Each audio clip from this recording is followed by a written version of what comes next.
दशकों से कांग्रेस का गढ़ रही रायबरेली लोकसभा सीट पर मुकाबले हमेशा रोचक ही रहे हैं। कभी यहां इंदिरा गांधी को हार मिली तो कभी बम्पर जीत।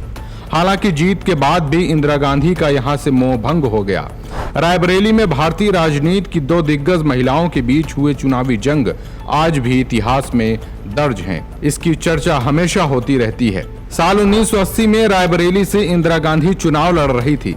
इंदिरा गांधी को टक्कर देने के लिए जनता पार्टी की ओर से रणनीति तैयार की जा रही थी, लेकिन कोई भी यहां से चुनाव लड़ने का इच्छुक नहीं था। ऐसे में खुद ग्वालियर की राजमाता और दिग्गज नेत्री विजया राजे सिंधिया ने रायबरेली से इंदिरा गांधी को चुनौती देने का मन बनाया।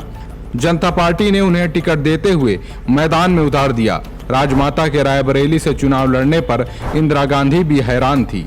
इंदिरा लहर तो थी, लेकिन राजमाता का आकर्षण जनता में बहुत था। उनकी सभाओं में भारी भीड़ उमड़ रही थी।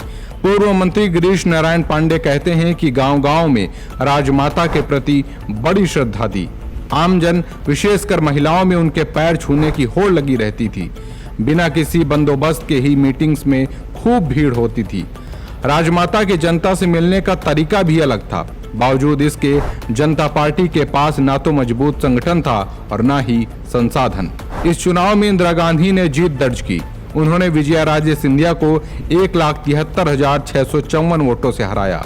राजमाता विजया राजे सिंधिया को मात्र 50,249 वोट ही मिल सके। हालांकि इस चुनाव में हारने के बाद भी राजमाता को जुड़ाव रायबरेली की जनता से बना रहा और वो यहाँ के कार्यकर्ताओं से जुड़ी रही। साल 1980 में रायबरेली से चुनाव इंदिरा गांधी के लिए अंतिम चुनाव रहा। यहाँ से भारी मतों से जीत दर्ज करने के बाद भी उनका यहाँ से मोह भंग हो गया और उन्होंने रायबरेली की अपनी सीट से इस्तीफा दे दिया। दरअसल इंदिरा ने आंध्र प्रदेश की मेंढक सीट से भी चुनाव लड़ा था।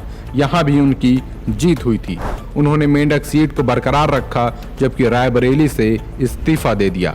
इसके बाद 1980 में इस सीट पर उपचुनाव में अरुण नेहरू समाजवादी नेता जनेश्वर मिश्र को हराकर सांसद बने।